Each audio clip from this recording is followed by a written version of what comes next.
तो आज का आपका टॉपिक है फार्मेसी एक्ट। फार्मेसी एक्ट को आज हम डिटेल स्टडी करने वाले हैं। फार्मेसी एक्ट आपको B pharmacy 5th semester pharmaceutical jurisprudence में यूनिट नंबर 3 में मेंशन है।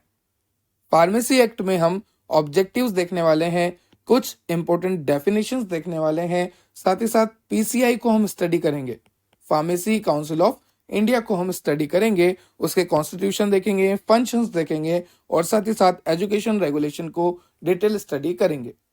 यहाँ से आपको क्वेश्चन बनता है, फार्मेसी एक्ट से आपको 10 मार्क्स का क्वेश्चन बनता है, पीसीआई पर्टिकुलर से आपको 5 मार्क्स का क्वेश्चन बनता है और एजुकेशन रेगुलेशन भी आपको 2 और 5 मार्क्स में पूछा जाता है। तो लेक्चर काफी ज्यादा इंपॉर्टेंट है। यहाँ पर हर टॉपिक से क्वेश्चन बनेगा और कुछ इंपॉर्टेंट डेफिनेशन देखेंगे जो कि 2 मार्क्स में आपसे पूछी जाती है। तो लेक्चर को ध्यान से सुनना और समझना। फार्मेसी एक्ट होता क्या है, क्यों जरूरत पड़ी फार्मेसी एक्ट की, ऐसा क्या हो रहा था जो हमें फार्मेसी एक्ट को लाना पड़ा 1948 में। तो चलिए स्टार्ट करते हैं आज के लेक्चर को।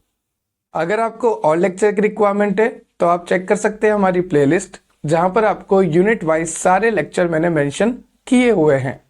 और अगर आपको नोट्स की रिक्वायरमेंट है तो आप चेक कर सकते हैं हमारी एप्लीकेशन डेप्थ ऑफ बायोलॉजी की एप्लीकेशन आप डाउनलोड कर सकते हैं प्ले स्टोर से, और आपको वहां पर सारे नोट्स अवेलेबल मैंने कराए हुए हैं। वहां पर लाइव लेक्चर्स भी होते हैं, ऑनलाइन क्लासेस भी होती है, तो जरूर डाउनलोड कीजिएगा डेप्थ ऑफ बायोलॉजी एप्लीकेशन। चलिए लेक्चर को स्टार्ट करते हैं। तो टॉपिक को समझने के लिए हमें करना पड़ेगा टाइम ट्रेवल। चलिए हम करते हैं टाइम ट्रेवल और हम चलते हैं 2023 से 1875 और वी कैन से 1924, किसी भी ईयर में, किसी भी एक रैंडम ईयर में हम चलते हैं, क्योंकि हमें ये चेक करना है कि जो फार्मेसी एक्ट आया है 1948 में वो क्यों आया है। तो हमें पुराने जमाने में जाना पड़ेगा, हमें टाइम ट्रेवल करना पड़ेगा, हमें उस समय में जाना पड़ेगा और सोचना होगा कि यार ये फार्मेसी एक्ट जो 1948 में आया है ये क्यों आया है। तो मान लीजिए मैं आ चुका हूं यहाँ पर 1875 में। अब यहाँ पर मैं 2023 से कहाँ चला गया, 1875 में। चलो आगे की कहानी सुनो। मैंने टाइम ट्रेवल कर लिया, किसी को बताना मत, मैं आ चुका हूँ 1875 में। अब मुझे यहाँ आने के बाद हो गया कोल्ड, कफ, हेडेक, डायरिया, वॉमिटिंग। हालांकि मुझे ना हो, भगवान करे, तुम सबकी दुआएं हैं, पर फिर भी मान लो मुझे बुखार हो गया, बैक्टीरिया इन्फेक्शन हो गया, तो उस कंडीशन में मैं क्या करूंगा, किसी डॉक्टर को ढूंढूंगा। पर अब 1875 में कौन सा डॉक्टर, कौन सा हॉस्पिटल, कुछ भी नहीं। कौन सा फार्मासिस्ट, कुछ भी नहीं। तो अब मैं क्या करूं, फिर मैं वैद्य जी के पास जाता हूं, वहां पे जड़ी बूटियां लेके अपना काम चलाता हूं। तो होता क्या है कि पहले के टाइम पे, जब मैं 1875 की बात कर रहा हूँ, 1924 की बात कर रहा हूँ, तो वहां पर कोई भी फार्मासिस्ट नहीं हुआ करते थे। ठीक है, हर कोई पर्सन जो ड्रग है उसकी डिलीवरी कर देता था, उसकी डिस्पेंसिंग कर देता था, उसकी कंपाउंडिंग कर देता था। जैसे मान लीजिए ये पर्सन है, इसको कोई नॉलेज नहीं है कि ये ड्रग कौन सी है, इसमें कौन से केमिकल कॉन्स्टिट्यूएंट्स है, इसको कैसे स्टोरेज कंडीशन में रखना चाहिए, कितना मिलीग्राम देना चाहिए, इसको कोई आइडिया नहीं। इसको ये भी नहीं पता कि ड्रग का अमाउंट जो है वेरी करता है, बच्चों में अलग, बूढ़ों में अलग, जवानों में अलग, फीमेल्स के लिए अलग, मेल के लिए अलग। बट इसको कोई भी नॉलेज नहीं है, इसके पास कोई भी डिग्री नहीं है, और ये प्रॉफिट के लिए जो है ड्रग को डिस्ट्रीब्यूट कर रहा है। साथ ही साथ इसको देखकर और भी लोग मोटिवेट हो गए कि यार इसी की तरह ये ड्रग दिखती है, जैसे मान लो इस तरह से, तो इसी की तरह दिखने वाला कुछ और एडल्ट्रेट, मिलावट लाकर वो बेचने लगे। अब उस मिलावट का तो क्या ही होगा, वो तो फार्माकोलॉजिकली इनर्ट होता है, उसका कोई भी असर मेरी बॉडी पे नहीं आने वाला। तो जब मैं टाइम ट्रेवल करके गया तो मुझे पता लगा कि यहाँ पर कोई भी पर्सन ड्रग की कंपाउंडिंग, ड्रग की डिस्पेंसिंग कर रहा है, पर्सन को नॉलेज नहीं है, पर्सन के पास कोई डिग्री नहीं है, कोई क्वालिफिकेशन नहीं, कोई एजुकेशन नहीं है, कोई डोज फिक्स नहीं है, उसे ये भी नहीं पता कि डोज वेरी करता है according to gender, according to age, according to body weight, उसे कुछ भी नहीं पता, उसे पोसोलॉजी का भी कोई आइडिया नहीं। तो उस जमाने में ये सब होता था। हर कोई अपने प्रॉफिट के लिए ड्रग्स को सेल करता, कंपाउंडिंग करता, डिस्पेंसिंग करता, एडल्ट्रेशन करता, मिलावट करता, इंफीरियर क्वालिटी की ड्रग सुपीरियर क्वालिटी में कन्वर्ट हो जाती। तो इस तरह से चल रहा था पुराने जमाने में। तो फिर अब इन सबको बंद करना पड़ेगा ना, और इन सबको बंद करने के लिए आपका आया था फार्मेसी एक्ट 1948 में। फार्मेसी एक्ट इसलिए आया ताकि फार्मासिस्ट को उसका ओहदा मिल सके कि हाँ भाई आप फार्मासिस्ट हो, आप दो टैबलेट, आप दो सिरप, आप दो कैप्सूल, आप बनाओ ड्रग को। आपको नॉलेज है, आपने डिग्री करी, आप पहले डिग्री करो, कोर्स करो पूरा, पूरे क्वालिफाई हो जाओ, रजिस्टर्ड हो जाओ, उसके बाद आप कंपाउंडिंग डिस्पेंसिंग कर सकते हो। हर कोई कंपाउंडिंग डिस्पेंसिंग करेगा तो फिर फार्मासिस्ट का क्या ओहदा रहेगा? तो फार्मासिस्ट को अपना ओहदा दिलाने के लिए, कंपाउंडिंग डिस्पेंसिंग उनके हवाले करने के लिए, और सारे रूल्स एंड रेगुलेशन सेट होने चाहिए। अभी जैसे मान लो पुराने जमाने में ही अपन, मैं यहाँ पे खड़ा हूँ, मुझे कोल्ड वगैरह हो रहा है, कोल्ड हो रहा बहुत ज्यादा, मैं गया भाई कि मुझे दवाई वगैरह दे दो, पुराने जमाने में हूँ मैं, तो ये बंदा अपने प्रॉफिट के लिए मुझे एडल्ट्रेट ड्रग पकड़ा दे तो, सुपीरियर क्वालिटी की ड्रग पकड़ा दे तो, या फिर इस बंदे ने मुझे ओवरडोज कर दिया तो मेरी बॉडी में तो टॉक्सिसिटी हो जाएगी, मेरी तो डेथ भी हो सकती है। ठीक है, तो इस बंदे को नॉलेज ही नहीं, कोई आइडिया नहीं कि ये क्या दे रहा है, सिर्फ प्रॉफिट के लिए देखा देखी चल रही। तो इन सब से बचने के लिए, ओवरडोज से बचने के लिए, लैक ऑफ नॉलेज से बचने के लिए, जिसके पास एजुकेशन नहीं है उनको हटा दिया जाएगा। जिनके पास प्रॉपर एजुकेशन है, प्रॉपर डिग्री है, प्रॉपर नॉलेज है, और जो सर्टिफाइड है, जो रजिस्टर्ड है, सिर्फ उन्हीं को अलाउ करेंगे। तो इसलिए फार्मेसी एक्ट आया था 1948 में। आई होप आपको क्लियर हो गया होगा। तो अब मैं वापस आपको ले आता हूँ 2023 में। आ गए आप, तो दैट्स वाई फार्मेसी एक्ट आया। यहाँ पर मैंने सारी चीजें मेंशन करी हुई है, देखो यहाँ पर मैंने पुराने जमाने के बारे में लिखा है कि कोई नॉलेज ही नहीं है, कोई एजुकेशन नहीं है, ठीक है, फिर भी वो प्रिस्क्राइब कर रहे, कंपाउंडिंग कर रहे, मिक्सिंग कर रहे, डिस्पेंसिंग कर रहे, जिसकी वजह से आम जनता को काफी ज्यादा नुकसान हो रहा है, जो पब्लिक है वहां की काफी ज्यादा हार्म हो रही है। यहाँ पर मैंने लिखा है the system was causing great harm to the health of people by wrong compounding, mixing और डिस्पेंसिंग। ठीक है, तो फिर फार्मेसी बिल बनाए गए। फार्मेसी बिल कुछ इस तरह से दिखते हैं, देखो अब तो ये मॉडर्न बिल हो गया। तो फार्मेसी बिल क्यों बनाए गए? यहाँ पर बिल के ऊपर आपको नेम ऑफ द पेशेंट होता है, नेम ऑफ द मेडिकेशन होता है कि आप कौन सी ड्रग दे रहे हो, कितने अमाउंट में दे रहे हो, क्या उसकी प्राइस है, क्या डेट ऑफ बिलिंग है, और नेम ऑफ फार्मेसी कि कौन सी फार्मेसी से आप लेकर आ रहे हो। ठीक है, जैसे अपोलो फार्मेसी वगैरह वगैरह, तो कौन सी फार्मेसी है, क्या डेट ऑफ बिलिंग है, क्या प्राइस है मेडिकेशन का, कितना अमाउंट में मेडिकेशन ली है, क्या नाम है मेडिकेशन का, और पेशेंट का नाम क्या है, ये सारी चीजें आपके फार्मेसी बिल पे मेंशन होनी चाहिए इस तरह से। नेम, एड्रेस, कॉन्टेक्ट नंबर, ठीक है, इनवॉइस, डेट, शिप किसको कर रहे हैं आप, कितनी क्वांटिटी, क्या क्या है, सब कुछ, टोटल कितना बन रहा है, सब कुछ। तो ये सब लागू किया गया। ठीक है, अब देखो, जैसे कि मैंने आपको बोला कि अर्ली 20th सेंचुरी में कोई नॉलेज नहीं थी, कोई रेस्ट्रिक्शन भी नहीं थी, हर कोई जो है फार्मासिस्ट बन रहा था।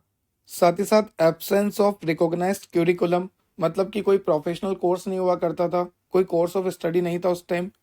पुअर क्वालिटी ऑफ सर्विस थी, जिसकी वजह से जो नॉर्मल पीपल थे उनकी हेल्थ को काफ़ी ज़्यादा हार्मफुल था ये सब, क्योंकि टॉक्सिसिटी हो जाए तो, एडवर्स इफेक्ट आ जाए तो, साइड इफेक्ट हो जाए तो, प्लाज्मा ड्रग का कंसंट्रेशन बढ़ जाए तो फिर तो प्रॉब्लम ही प्रॉब्लम है ना। तो ये सब बंद करने के लिए फार्मेसी एक्ट आया।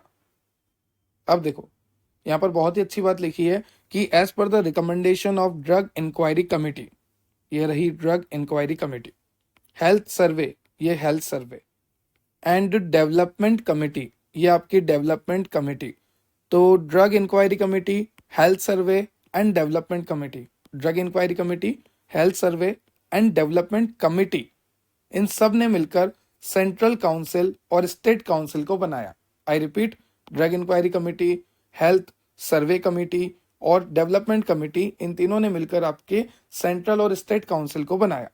यहाँ पे लिखा है regarding formation of central council and state pharmacy councils for taking care of education of pharmacist and for maintaining the register of pharmacist. देखो, रजिस्टर मेंटेन करना कि हाँ हर साल इतने फार्मासिस्ट यहाँ पे रजिस्टर्ड हुए हैं, इस स्टेट से इतने फार्मासिस्ट हैं, तो उन सबका एक प्रॉपर रजिस्टर मेंटेन करके रखना। उनकी एजुकेशन के रिलेटेड कि हाँ इन्होंने बी फार्म किया है, डी फार्म किया है, इन्होंने एमबीए किया है, एम फार्म किया है, तो उन सब का एक प्रॉपर रजिस्टर मेंटेन करके रखना होगा। ठीक है, आगे चलते हैं। यहाँ पर आपको लिखा है ऑब्जेक्टिव ऑफ फार्मेसी एक्ट। जो आपका फार्मेसी एक्ट है उसके ऑब्जेक्टिव मैं आपको पहले ही बता चुका हूँ। देखिए, the major objective of this act is to regulate the profession and business of pharmacy. जैसा कि मैंने आपको बोला था, शुरू में ही बोला था कि फार्मासिस्ट को उसका ओहदा दिलाने के लिए, फार्मेसीज को सही करने के लिए ये आया था फार्मेसी एक्ट। तो ये फार्मेसी एक्ट का एक मेजर ऑब्जेक्टिव है। साथ ही साथ to provide the uniform education and training to all the new pharmacist, एक प्रॉपर एजुकेशन, एक यूनिफॉर्म एजुकेशन, एक यूनिफॉर्म ट्रेनिंग सारे फार्मासिस्ट को प्रोवाइड करना जो भी बन रहे हैं, बनने वाले हैं। To maintain the control over person entering in the profession of pharmacy, ताकि हम रोक लगा सकें कि हाँ भाई, अगर आप एलिजिबल है तो ही आप फार्मासिस्ट बन सकते हैं, अगर आपने बी फार्म किया है तो ही आप फार्मासिस्ट बन सकते हैं, अगर आपकी डिग्री पूरी नहीं हुई, आपको बैकलॉग है या आपको क्वालिफाइड नहीं हो आप, तो फिर आप प्रोफेशन में नहीं आ सकते, आप फार्मासिस्ट नहीं कहलाओगे। To maintain the control over person entering in the profession of pharmacy. ठीक है, आगे चलते हैं। कुछ डेफिनेशन आपको दे रखी है, जैसे सेंट्रल काउंसिल क्या होता है। तो central council means the pharmacy council of India, PCI को बोल रहे हैं। जो आपकी पीसीआई है ना, फार्मेसी काउंसिल ऑफ इंडिया, जो सिलेबस आप पढ़ रहे हो वो भी पीसीआई ने बनाया। एग्जाम में कौन से सब्जेक्ट्स आएंगे ये भी पीसीआई बताएगा। ठीक है, इनके अकॉर्डिंग होता है सब। कॉलेज में अप्रूवल किस कॉलेज को मिलनी चाहिए, किस कॉलेज को अप्रूवल नहीं मिलनी चाहिए, जैसे होता है ना affiliated by RUHS, affiliated by RGUHS, PTU, HPTU, SPPU, DBATU, इन सबसे अफिलिएटेड जो कॉलेजेस होते हैं, तो ये अफिलिएशन, ये जो आपको अप्रूवल है कैसे मिल रही है, ये सब पीसीआई देखती है। तो फार्मेसी काउंसिल ऑफ इंडिया आगे हम डिटेल में पढ़ने वाले हैं अभी। ठीक है, और किस सेक्शन के तहत बनाए, अंडर सेक्शन 3, फार्मेसी एक्ट का जो सेक्शन 3 है उसके तहत हमने पीसीआई को बनाया है। फिर होता है आपका एक सेंट्रल रजिस्टर, रजिस्टर की बात मैंने करी है, अंडर सेक्शन 15A के ये तहत बनाए। फिर होता है आपका रजिस्टर्ड फार्मासिस्ट। तो देखो नाम से पता लग रहा है रजिस्टर्ड फार्मासिस्ट, मतलब आपने आपकी फार्मेसी की डिग्री कंप्लीट कर ली है और अब आपको क्या चाहिए, लाइसेंस चाहिए।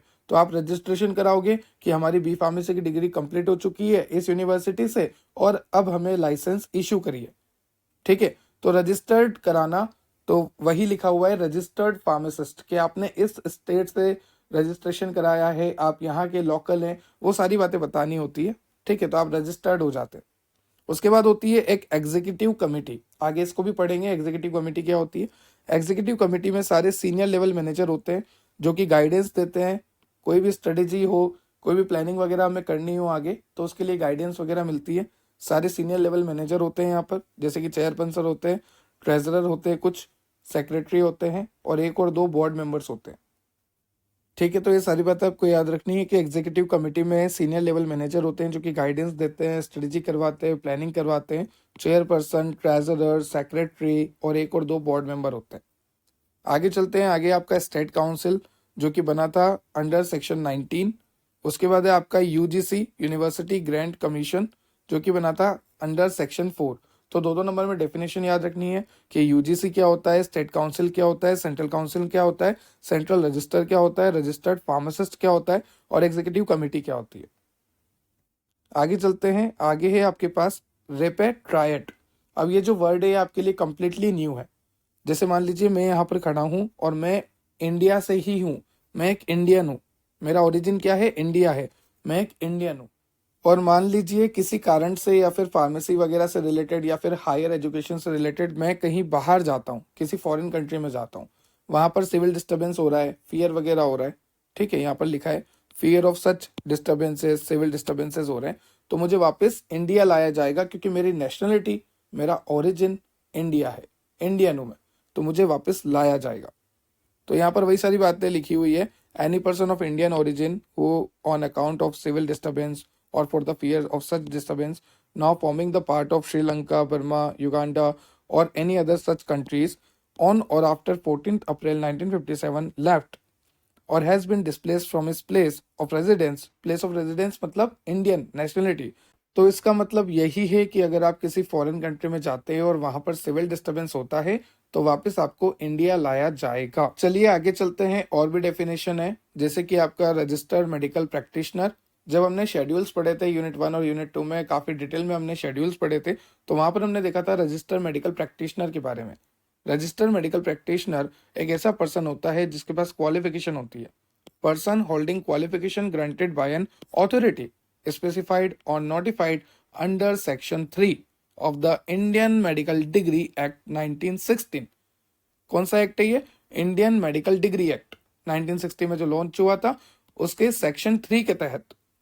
ठीक है, अगर आपको डिग्री वगैरह है प्रॉपर तो आपको बोलेंगे हम रजिस्टर्ड मेडिकल प्रैक्टिशनर, या फिर ये एक अल्टरनेट डेफिनेशन लिखी हुई है, पर्सन हु इज रजिस्टर्ड और एलिजिबल फॉर द रजिस्ट्रेशन। सीधी सी बात है, जो रजिस्ट्रेशन के लिए एलिजिबल हो या फिर जो रजिस्टर्ड हो चुका हो, तो हम दोनों को ही क्या बोलेंगे, रजिस्टर्ड मेडिकल प्रैक्टिशनर बोलेंगे। तो अभी तक हमने देखा फार्मेसी एक्ट के ऑब्जेक्टिव, फिर हमने देखा डेफिनेशन। अब हम देखने वाले हैं फार्मेसी काउंसिल ऑफ इंडिया। ये काफी ज्यादा इंपॉर्टेंट टॉपिक है, इससे आपको 5-10 मार्क्स का क्वेश्चन बनेगा। AKTU में आपको 7 मार्क्स का क्वेश्चन बनेगा, RGPV में आपको 15 मार्क्स का क्वेश्चन बन सकता है। तो ध्यान से सुनना, pharmacy council of India. Pharmacy Council of India under the Ministry of Health and Family Welfare, under the Ministry of Health and Family Welfare regulate pharmacy education। जो भी फार्मेसी एजुकेशन है ना, B.Pharm, M.Pharm, D.Pharm, MBA, जो भी pharmacy education है, ठीक है, और जो भी एलिजिबल है फार्मासिस्ट के लिए या फिर जो भी फार्मेसी कंप्लीट कर चुके हैं और रजिस्ट्रेशन करने वाले हैं, रजिस्टर्ड मेडिकल प्रैक्टिशनर बनने वाले हैं, तो वो सारा कौन देखता है, PCI देखती है, फार्मेसी काउंसिल ऑफ इंडिया देखती है। यहाँ पर लिखा है pharmacy council of India under the ministry of health and family welfare regulates pharmacy education in the country and responsible for the registration of pharmacist under the pharmacy act. यहाँ पर आपको बहुत ही ज्यादा मेन फंक्शंस दे रखे हैं PCI के, और ये बहुत ही ज्यादा इंपॉर्टेंट है क्योंकि PCI आया तो PCI के सारे काम आपको समझाने हैं। तो ये सारे मेन फंक्शन है यहाँ पर लिखे हुए हैं, मैं 1 बाय 1 आपको बता देता हूँ। यहाँ पर आपको सबसे पहला पॉइंट लिखा हुआ है, to prescribe minimum standard of education required for qualifying as a pharmacist. मतलब कि अगर आपको फार्मासिस्ट बनना है तो आपको सारे सब्जेक्ट पढ़ने पड़ेंगे, जो भी एजुकेशन क्राइटेरिया है, जो भी सिलेबस आपको मेंशन है PCI के अकॉर्डिंग, वो आपको पूरा फॉलो करना है। Analysis, biochemistry, pathophysiology, HAP, organic, inorganic, और साथ ही साथ NDDS, industrial pharmacy, medicinal chemistry, ecology, कोग्नोसी, हर्बल, सब कुछ आपको पढ़ना पड़ेगा। सेकंड है framing of education regulation. Education regulation को कौन फ्रेम करता है, आपका PCI ही फ्रेम करता है, यही मेन है। और PCI को बनाया किसने पता है, सेंट्रल गवर्नमेंट ने। तो ध्यान रखना, PCI को बनाया है सेंट्रल गवर्नमेंट ने, ठीक है। तो पहला फंक्शन क्या है, to prescribe minimum standard of education required for qualifying as a pharmacist. दूसरा है framing of education regulation, prescribing the condition to be fulfilled by the institution seeking approval of the PCI for imparting education in pharmacy। देखो, ये जो आपका pharmacy council of India है, इसने education regulation को frame किया है और इसने बोला है कि आपके इंस्टीट्यूशन में, आपके कॉलेज में ये सारी कंडीशन फुलफिल होनी चाहिए जो भी PCI के द्वारा दी गई है, जो भी दी गई हो, जैसे कि lab, library, instrument, equipment, 75% attendance, जो भी है। नेक्स्ट है आपका to ensure uniform implement of the educational standard throughout the country. देखो, PCI का काम है चेक करना, जैसे फार्मेसी एक्ट में हमने बता दिया कि ये होना चाहिए, साथ ही साथ PCI ने भी बता दिया। अब PCI के कुछ बंदे होते हैं जो कि इंस्पेक्शन करने जाते हैं, कि भाई जैसे कोई कॉलेज है तो वहां पर इंस्पेक्शन करने हम गए कि लैब कैसी है, लाइब्रेरी कैसी है, इंस्टीट्यूट कैसा है, प्रॉपर टीचर है कि नहीं, फैकल्टी कैसी है, ठीक है, फैकल्टीज की डिग्री वगैरह प्रॉपर है या नहीं, साथ ही साथ रनिंग वाटर है या नहीं, और एसेप्टिक एरिया है या नहीं, प्रॉपर इलेक्ट्रिसिटी है या नहीं, वॉशरूम फैसिलिटी प्रॉपर है या नहीं, सब कुछ देखते हैं। पूछते भी है बच्चों से, ठीक है, बट प्रिंसिपल सर के सामने पूछते तो फिर कुछ बता नहीं सकते आप, दिक्कत वो है। Next is inspection of pharmacy institution, वही वाली बात आ गई, ठीक है। To approve the course of study and examination for pharmacist, approval of the academic training.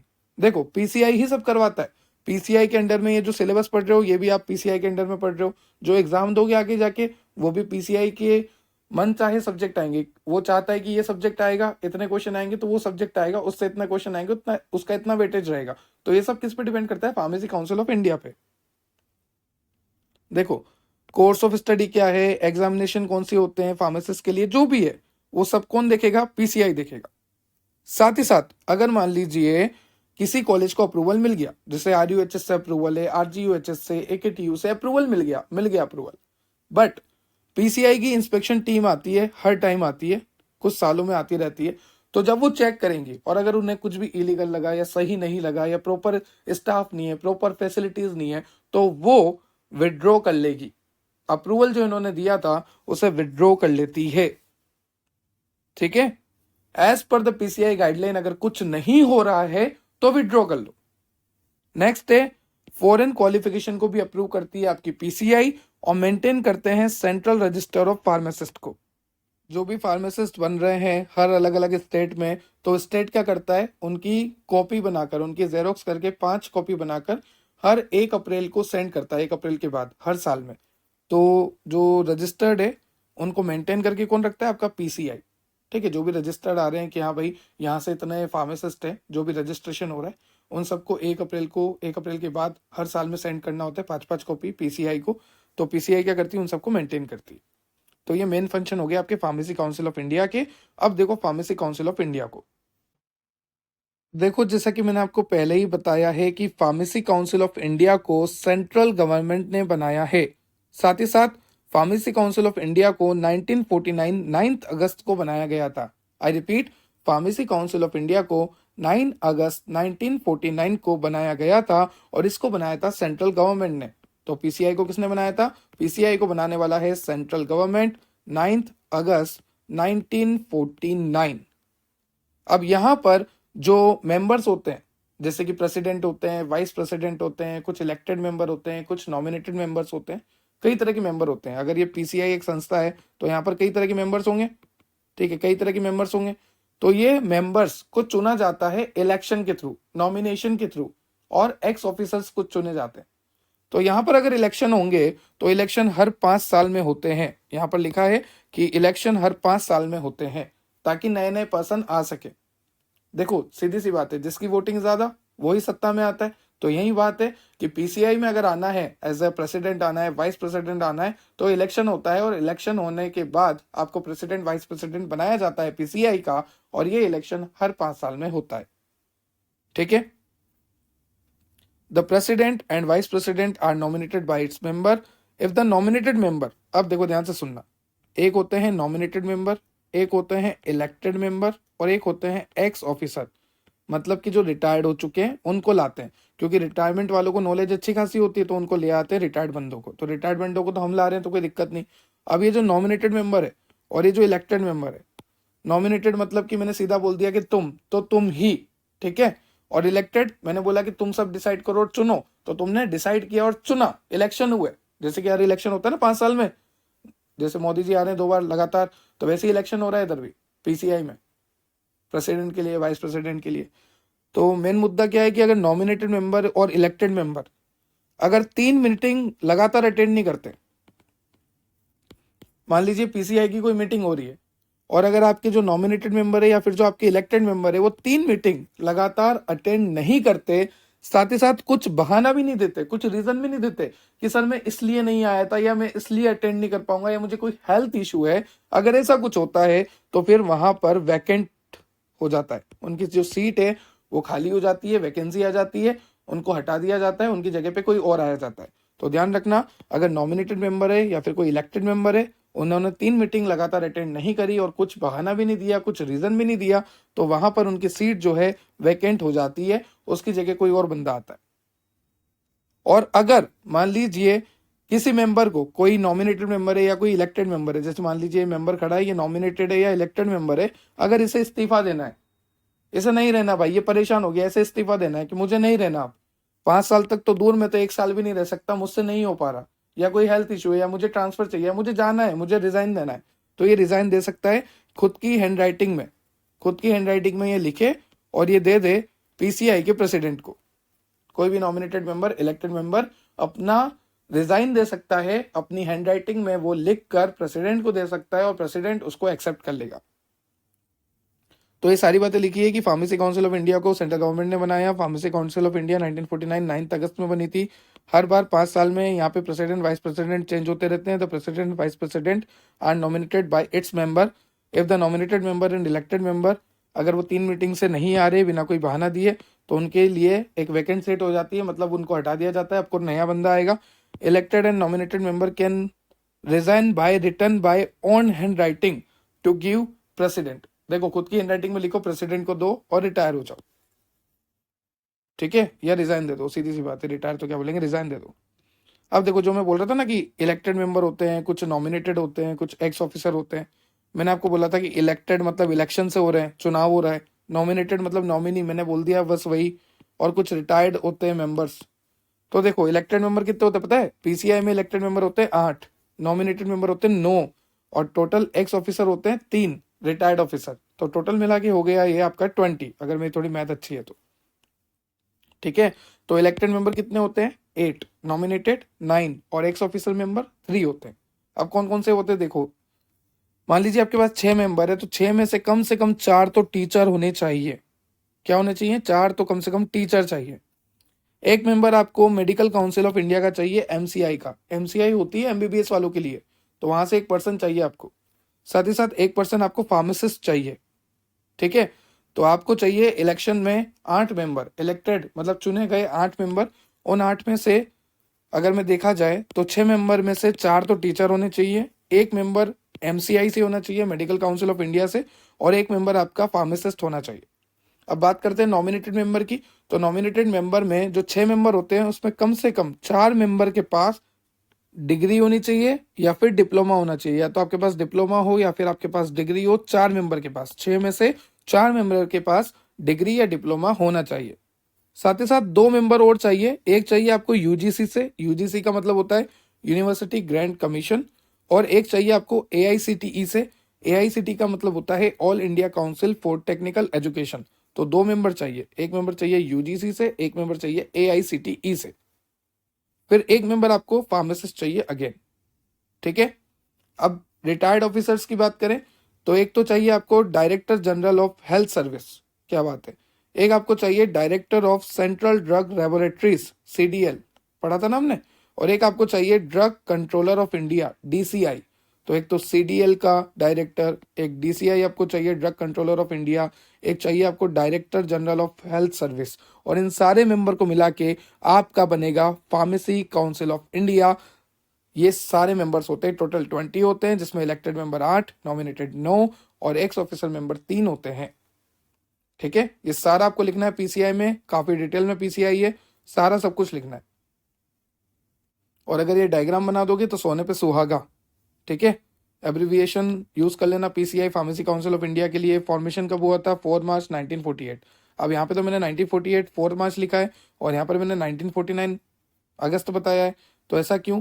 क्योंकि 1948 4 मार्च को एनेक्ट हुआ था। एनेक्ट का मतलब लॉ पास हुआ था। अभी तो लॉ पास हुआ है, इस टाइम पास हुआ था। और जब ये शुरू हुआ ना 1949 की बात हो गई थी। वेबसाइट वगैरह सब कुछ लिख देना। ठीक है, इस तरह से बनाओगे ज्यादा अच्छा लगेगा। उसके बाद चलते हैं एग्जीक्यूटिव कमेटी पे। तो एग्जीक्यूटिव कमेटी को भी सेंट्रल काउंसिल नहीं बनाया है। अभी हमने आगे डेफिनेशन भी देखी थी एग्जीक्यूटिव कमेटी की। तो एग्जीक्यूटिव कमेटी को भी किसने बनाया? सेंट्रल काउंसिल नहीं बनाया। और यहाँ पर भी प्रेसिडेंट होते हैं, वाइस प्रेसिडेंट होते हैं, एक्स ऑफिसर्स होते हैं, वही सारी बातें। ठीक है, कुछ और मेंबर्स भी होते हैं। यहाँ पर भी हर बार चुनाव होता है 5 सालों में। और ये किस लिए बनाई गई? ताकि इंस्पेक्शन हो सके, चेक हो सके, रेट कर सके कि अगर कोई सही से नहीं हो रहा तो सबको इंस्पेक्शन कर सके एग्जीक्यूटिव कमेटी। यहाँ पर भी वही लिखा है, प्रेसिडेंट होता है, वाइस प्रेसिडेंट होता है, 5 मेंबर अलग से होते हैं। और इन सब के अलावा अपार्ट फ्रॉम दिस अगर मैं देखूं, जैसे कि मैंने अभी आपको बताया ना, क्या क्या बताया मैंने अभी आपको? मैंने बताया कि सेंट्रल काउंसिल ने एग्जीक्यूटिव कमेटी बनाई है। साथ ही साथ एग्जीक्यूटिव कमेटी में एक प्रेसिडेंट होता है, वाइस प्रेसिडेंट होता है, एक्स ऑफिसर होता है, साथ ही साथ 5 मेंबर अलग से होते हैं। ये इंस्पेक्शन के लिए, चेकिंग के लिए, रेड करने के लिए बनाई गई है।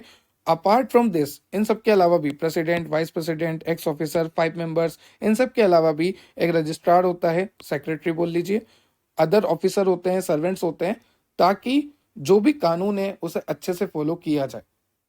स्टैट्यूटरी मतलब होता है डिसाइडेड बाय लॉ। तो यहाँ पर मैंने सबके मीनिंग भी लिखे हुए हैं ताकि आपको गूगल ना करना पड़े। वही वाली बातें हैं, 5 साल तक चुनाव होते हैं।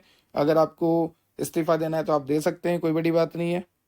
री इलेक्शन हो जाएगा तो 5 साल, मान लीजिए जिसकी सत्ता थी, तो 5 साल बाद वो वापस चुनाव लड़ेगा, तो वापस जीत जाएगा, तो वापस उसको प्रेसिडेंट बना दिया जाएगा, तो वो री इलेक्शन करवा सकता है। ठीक है, अब साथ ही साथ इलेक्शन के कुछ रूल होते हैं, कुछ प्रिस्क्राइब्ड मैनर होता है, उसी रूल में, उसी रूल्स एंड रेगुलेशन में इलेक्शन होता है। बट अगर किसी पर्सन को प्रॉब्लम है, किसी को आर्ग्यूमेंट है, तो आप कंप्लेन कर सकते हो सेंट्रल गवर्नमेंट को। फिर वहां से जो फैसला आएगा वो फाइनल होगा, वो सबको मानना पड़ेगा। ठीक है, तो जो भी आर्ग्यूमेंट है वो सेंट्रल गवर्नमेंट के पास जाता है और वहां से जो फैसला आता है वो फाइनल होता है। तो कहने का मतलब ये है कि इलेक्शन जो है एक प्रिस्क्राइब्ड मैनर में होता है, पर किसी को अगर आर्ग्यूमेंट होता है तो वो आर्ग्यूमेंट सेंट्रल गवर्नमेंट के पास जाता है और वहां से जो डिसीजन आता है वो फाइनल होता है। सारी बातें यहाँ पर भी वही है कि देखो, अगर 3 मीटिंग आपने अटेंड नहीं करी तो आपकी सीट जो है वैकेंट हो जाएगी, अगर आपने कोई एक्सक्यूज भी नहीं दिया तो भी। ठीक है, और नॉमिनेटेड इलेक्टेड मेंबर, वही सारी बातें हैं। तो जो पीसीआई आता है ना, फार्मेसी काउंसिल ऑफ इंडिया, उसके अंदर एग्जीक्यूटिव कमेटी को भी लिख सकते हो आप। ठीक है, यहाँ पर देखो स्टाफ की बात हो रही है, प्रॉपर स्टाफ होना ही चाहिए ना, और पेमेंट उनका प्रॉपर होना चाहिए। जो प्रेसिडेंट है, वाइस प्रेसिडेंट है, एक्स ऑफिसर से, जो फार्मासिस्ट है, जो डॉक्टर्स आप ला रहे हो MCI medical council of India से, एक एक पर्सन आप उठा कर ला रहे हो, तो उनको उनके पेमेंट टाइम टू टाइम मिलना चाहिए, जो वो काम कर रहे हैं उसका परमिटेंस वगैरह सब कुछ यहाँ पे लिखा हुआ है, सारी बातें। ठीक है, अब बात करते हैं एजुकेशन रेगुलेशन की, तो ध्यान से सुनो और समझो। जैसा कि मैंने आप सभी को बताया कि हमारा सेंट्रल गवर्नमेंट जो है उसने बनाया है फार्मेसी काउंसिल ऑफ इंडिया को। इसके अंदर आपकी एग्जीक्यूटिव कमेटी भी आ गई। सेंट्रल गवर्नमेंट ने क्या बनाया? फार्मेसी काउंसिल ऑफ इंडिया को। अब ये जो फार्मेसी काउंसिल ऑफ इंडिया है ना, इस फार्मेसी काउंसिल ऑफ इंडिया ने एजुकेशन रेगुलेशन बनाया। किसको बनाया? एजुकेशन रेगुलेशन को। आई रिपीट, सेंट्रल गवर्नमेंट ने फार्मेसी काउंसिल ऑफ इंडिया को बनाया, जिसके अंदर आपको एग्जीक्यूटिव कमेटी है। फार्मेसी काउंसिल ऑफ इंडिया ने एजुकेशन रेगुलेशन को बनाया, जिसको शॉर्ट में बोलते हैं ईआर। और ये जो पीसीआई ईआर को बना रही है, ये किसके अंडर में बना रही है, किसके अप्रूवल में बना रही है? सेंट्रल गवर्नमेंट के अप्रूवल से। तो पीसीआई ने सेंट्रल गवर्नमेंट का अप्रूवल लिया और बनाया एजुकेशन रेगुलेशन को। और ये सब इन्होंने करा था 1991 में, 1991 में। ठीक है, अब ये जो एजुकेशन रेगुलेशन है, नाम से पता लग रहा है पूरा पूरा एजुकेशन के ऊपर है। देखो, education regulation prescribes minimum qualification for admission to the course. अगर आपको बी फार्म करना है तो 12th पास करके आओ, फार्मासिस्ट बनना है तो ये करके आओ, बी फार्म करके आओ। ठीक है, nature and period of course of study. Nature मतलब बी फार्म, एमबीए, जो भी आपको करना है। पीरियड मतलब कि डिप्लोमा 2 साल, बी फार्म 4 साल, एमबीए 2 साल, एम फार्म 2 साल, ऐसा। Nature and period of practical training. Practical training करनी है, बी फार्मेसी करनी है तो इतनी प्रैक्टिकल ट्रेनिंग करनी पड़ेगी। ठीक है, तो जो भी एजुकेशन का रेगुलेशन है ना, वो सब पीसीआई ने किसको बना के दे दिया? एजुकेशन रेगुलेशन को। पीसीआई ने एजुकेशन रेगुलेशन को बनाया 1991 में। किसके अंडर में? किसके अप्रूवल से? सेंट्रल गवर्नमेंट के अप्रूवल से। तो पीसीआई ने एजुकेशन रेगुलेशन को बनाया सेंट्रल गवर्नमेंट के अप्रूवल से 1991 में, जिसमें एजुकेशन रेगुलेशन जो है प्रिस्क्राइब करता है, मतलब उसका क्या क्या काम होता है? उसका काम होता है चेक करना minimum qualification for admission of the course, nature and time period for practical training, subject of examination कि ये सब्जेक्ट आने वाले हैं इस सेमेस्टर में, या बी फार्मेसी के बाद अगर आपको जीपेट वगैरह देना है तो ये सब्जेक्ट आएंगे, इतना सिलेबस आएगा, जो भी है। The equipment and facilities to be provided by the institution to the students. अगर आप फार्मेसी करा रहे हो, अगर आपका कॉलेज है, तो उस कॉलेज में क्या क्या इक्विपमेंट्स होने चाहिए, क्या क्या रॉ मटेरियल्स होने चाहिए, जो कि आप स्टूडेंट को प्रोवाइड करोगे ताकि वो इजीली अपना प्रैक्टिकल परफॉर्म कर सके। The equipment and facilities. देखो, फैसिलिटीज में कई तरह की फैसिलिटीज आ गई, जैसे कि water supply, electric supply, washrooms वगैरह। और इक्विपमेंट में आपके जैसे फिल्ट्रेशन के लिए जो इक्विपमेंट है, सेंट्रिफिकेशन के लिए जो इक्विपमेंट है, मिक्सिंग के लिए जो इक्विपमेंट है, डिस्टिलेशन के लिए जो इक्विपमेंट है, और स्टरलाइजेशन के लिए जैसे ऑटोक्लेव है, तो ये सारे इक्विपमेंट फैसिलिटीज स्टूडेंट को प्रोवाइड करना चाहिए उस इंस्टीट्यूशन को। ठीक है, condition to be fulfil by institution giving practical training. सारी कंडीशंस फुलफिल होनी चाहिए। Proper area, proper storage, proper chemical, proper equipment, सब कुछ प्रॉपर। शेड्यूल एम पढ़ा है ना, जीएमपी, सब कुछ प्रॉपर होना चाहिए। Condition to be fulfil by the authorise holding approve examination. अगर वो एग्जाम वगैरह कंडक्ट भी हो रहा है तो वहां पर भी प्रॉपर अरेंजमेंट होना चाहिए, proper electricity supply, water supply, जो भी स्टूडेंट्स को नीड है। ठीक है, तो ये एजुकेशन रेगुलेशन है आपका। साथ ही साथ अब यहाँ पे देखो, अप्रूवल की बात करें कि आपको अप्रूवल कब मिलेगा। जैसे मान लीजिए हम कहते हैं ना पीसीआई से अप्रूव्ड है, जैसे आपकी डिफरेंट स्टेट की डिफरेंट यूनिवर्सिटी हो गई, RUHS, RGUHS, RGPV, HPTU, SPPU, DBATU, AKTU, तो अलग अलग यूनिवर्सिटीज हो गई। तो हम कहते हैं ना ये कॉलेज इस यूनिवर्सिटी से एफिलिएटेड है, अप्रूव्ड है। तो अप्रूवल मिलती कैसे, वो यहाँ पे दिखा रखा है। सबसे पहले जो भी मैंने कॉलेज ओपन किया है वहाँ पर मुझे प्रॉपर फैसिलिटी वगैरह सब कुछ रखनी पड़ेगी। जब मैं वहाँ पर ये सब रखूँगा तो मैं एक एप्लीकेशन फिल करूँगा इंस्टीट्यूशन को, पीसीआई वगैरह को, कि आप आइए, आप कुछ इंस्पेक्टर को भेजिए इंस्पेक्शन करने के लिए। वो आएंगे, वो हमारी लैब को चेक करेंगे, लाइब्रेरी को चेक करेंगे, स्टूडेंट स्ट्रेंथ को चेक करेंगे, सीट्स को चेक करेंगे, टीचर्स को चेक करेंगे, रॉ मटेरियल्स को चेक करेंगे, जो भी स्टोरेज एरिया है उसको चेक करेंगे, water supply, electricity supply, washrooms वगैरह सब कुछ चेक करेंगे। उसके बाद अगर आपको सही लगता है, आपका इंस्पेक्शन पास होता है, अगर उन्हें सब कुछ सही लगता है, बेटर लगता है, तो वो अप्रूवल देंगे, नहीं तो वो डिक्लेयर कर देंगे। तो इस तरह से अप्रूवल मिलती है। यहाँ पर आप एलोबरेट करके लिख सकते हो। देखो कैसे लिखोगे, सबसे पहले जो भी आपका इंस्टीट्यूशन है वो एप्लीकेशन फॉर्म फिल करता है और वो एप्लीकेशन जाती है पीसीआई के पास। पीसीआई पे आते हैं इंस्पेक्टर, इंस्पेक्टर आते हैं इंस्पेक्शन करने के लिए। इंस्पेक्शन डे जब होता है तो वो इंस्पेक्शन करते हैं प्रॉपर, सारी अपडेट लेते हैं, वो सारी चीजें चेक करने वाले हैं, चाहे आपका स्टोरेज कंडीशन हो, लाइब्रेरी हो, स्टाफ रूम हो, स्टाफ कितना है, हर टीचर अवेलेबल है या नहीं सब्जेक्ट अकॉर्डिंग, वॉशरूम कैसे हैं, वाटर सप्लाई, इलेक्ट्रिक सप्लाई, सब कुछ जो भी होता है A to Z चेकिंग होगी। तब जाकर आपके इंस्टीट्यूशन को अप्रूवल मिलेगी। तो अप्रूवल मिलने में कितना सब इंस्पेक्ट होता है, देखा ना आपने, इंस्पेक्टर आएंगे, इंस्पेक्शन करेंगे, तब जाके आपको अप्रूवल मिलेगी, और अप्रूवल मिलेगी पीसीआई से कि हाँ ये कॉलेज अब अफिलिएटेड हो चुका है। बट अगर अप्रूवल मिलने के बाद आपने इंस्टीट्यूशन में कुछ चेंज कर दिए, जैसे water supply, electric supply, staff वगैरह कम कर दिया, रॉ मटेरियल खराब रखने लग गए, स्टोरेज एरिया सही से नहीं है, केमिकल्स आपके पास सही से नहीं है, एक्सपायरी है, इक्विपमेंट आपके काम नहीं कर रहे, तो इस कंडीशन में जब भी आपकी डबल इंस्पेक्शन होगी तो उस टाइम जो अप्रूवल आपको पीसीआई ने दी थी वो डिक्लेयर भी कर सकती है, रिजेक्ट भी कर सकती है। तो ये सारी बातें ध्यान रखना, इस सब के ऊपर आप एक अच्छी सी कहानी लिख सकते हो। उसके बाद है वही approval of qualification granted outside India. अब देखो, जैसे मान लीजिए मैं यहाँ पर हूँ, इंडिया में हूँ, और मैं गया ऑस्ट्रेलिया। जब मैं ऑस्ट्रेलिया गया, मुझे एम.फार्म करना था और मैंने अपनी डिग्री कंप्लीट करी, और डिग्री कंप्लीट करने के बाद मैं वापस इंडिया आ रहा हूँ, फ्लाइट से वापस इंडिया आ रहा हूँ, तो मुझे मान्यता कौन दिलाएगा, पीसीआई दिलाएगा, फार्मेसी काउंसिल ऑफ इंडिया, कि हाँ भाई आपकी डिग्री बिल्कुल सही है, आप करके आओ फॉरेन से, बहुत अच्छी बात है। तो qualification in pharmacy granted outside India can be recognised by PCI. ठीक है। नेक्स्ट आपको लिखा है citizen of foreign nationality can be eligible for registration when an Indian national holding the same qualification is allowed to enter and practise in that country. मैं समझाता हूँ, यहाँ पर टीट फॉर टेट का मामला है, मतलब जैसे को तैसा वाला मामला है। कैसे कि जैसे मान लीजिए यहाँ पर आप खड़े हैं, आप इंडियन हैं, आप कहीं भी बाहर गए फॉरेन कंट्री में, और आपने वहाँ पर प्रैक्टिस वगैरह की, आपने वहाँ पर रजिस्ट्रेशन वगैरह कराया, आपको वहाँ पर प्रैक्टिस वगैरह करने दे रहे हैं फार्मेसी से रिलेटेड, तो बहुत अच्छी बात है। अगर कोई ऑस्ट्रेलिया से बंदा इधर आएगा तो फिर हम भी वो करने देंगे। तो यहाँ पर बात आती है टिट फॉर टेट वाली। ठीक है, अगर वो हमारे साथ सेम कर रहे हैं तो हम भी उनके साथ सेम करेंगे। फिर यहाँ पर मैंने आपको बताया था कि एक रजिस्टर्ड मेंटेन करना है स्टेट गवर्नमेंट को, और उस रजिस्टर्ड को सेंड करना है पीसीआई को। मैंने आपको बोला था ना, 1 अप्रैल के बाद, हर साल में 1 अप्रैल के बाद 5 कॉपीज को, यहाँ पे लिखा है 5 कॉपीज को, तो ये जो रजिस्टर्ड है इसकी 5 कॉपीज को पीसीआई को सेंड करना होता है 1 अप्रैल के बाद हर साल में। और जो पीसीआई में रजिस्ट्रार होता है, जो कि इन सब रजिस्टर को मेंटेन करके रखता है, उसका काम ही यही है। रजिस्ट्रार नाम से पता लग रहा है, रजिस्टर को मेंटेन करने वाला, वो रिवाइज करता है, मतलब बार बार चेक करता है टाइम टू टाइम, और फिर सारी अपडेट्स को गैजेट में डाल देता है। गैजेट क्या होता है, एक ऑथोराइज लीगल डॉक्यूमेंट है हमारे गवर्नमेंट ऑफ इंडिया का, publish in the gazette of India. Gazette क्या है, एक authorise legal document of government of India. तो आज का टॉपिक यहीं पे कंप्लीट होता है। हमने बहुत डिटेल स्टडी करी है, हमने एजुकेशन रेगुलेशन को देखा है, हम काफ़ी डिटेल में लिख सकते हैं इस कहानी को, क्योंकि आप कॉलेज जाते हो तो आपको आइडिया है कि कैसा होना चाहिए, कैसा नहीं होना चाहिए। फिर भी अगर आपको कोई डाउट है तो शेड्यूल एम देख लेना, जीएमपी वाला, गुड मैन्युफैक्चरिंग प्रैक्टिसेस वाला। उससे पहले हमने देखा था यहाँ पर एग्जीक्यूटिव कमेटी पीसीआई को, पीसीआई को काफ़ी डिटेल स्टडी हमने करा, सारे मेंबर्स देखे, क्यों बनाया है, फंक्शन क्या है, होता क्या है, किसने बनाया, सब कुछ।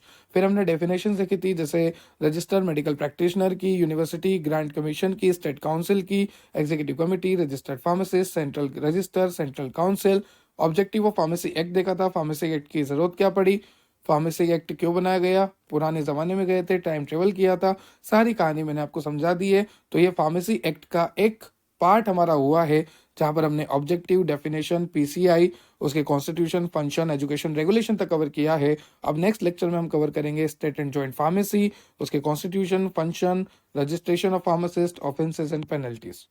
उसके बाद medicine and toilet preparation act. तो आई होप आपको ये लेक्चर क्लियर हुआ होगा। अगर आपको लेक्चर से रिलेटेड कोई भी डाउट है तो आप कमेंट सेक्शन में कमेंट कर सकते हैं। ये एक ऐसा सब्जेक्ट है जहां पर आपको मन से ज़्यादा लिखना है, हेडिंग सब हेडिंग पे ज़्यादा ध्यान देना है, क्योंकि उसी को पढ़कर आपको ज़्यादा नंबर मिल जाएंगे। एग्जामिनर सारी कॉपी चेक करने नहीं बैठेगा, हेडिंग देखेगा, सब हेडिंग देखेगा, स्टार्टिंग पॉइंट्स देखेगा, और आपको मार्क्स मिल जाएंगे। आई होप मैंने आपको अच्छे से समझा दिया है। नोट्स आपको डेप्थोबायोलॉजी एप्लीकेशन पे मिलेंगे, जो कि आप डाउनलोड कर सकते हैं प्ले स्टोर से। टेलीग्राम से जुड़ जाना, इंस्टाग्राम से जुड़ जाना। टेलीग्राम, इंस्टाग्राम पे मीम, पोल, एमसीक्यू, रेगुलर अपडेट्स सब कुछ मिलता है। साथ ही साथ टेलीग्राम, इंस्टाग्राम और डेप्थोबायोलॉजी एप्लीकेशन तीनों की लिंक मैंने आपको डिस्क्रिप्शन में दे रखी है, आप जाके चेक कर सकते हैं। लिंक अगर वर्किंग नहीं होती है तो आप हर प्लेटफॉर्म पे जाके सर्च कर सकते हैं डेप्थ ऑफ बायोलॉजी, आपको हम मिल जाएंगे। Subscribe and share for more, ताकि ऐसी वीडियो मैं आपके लिए और लेकर आता रहूं। Have a nice day, thank you.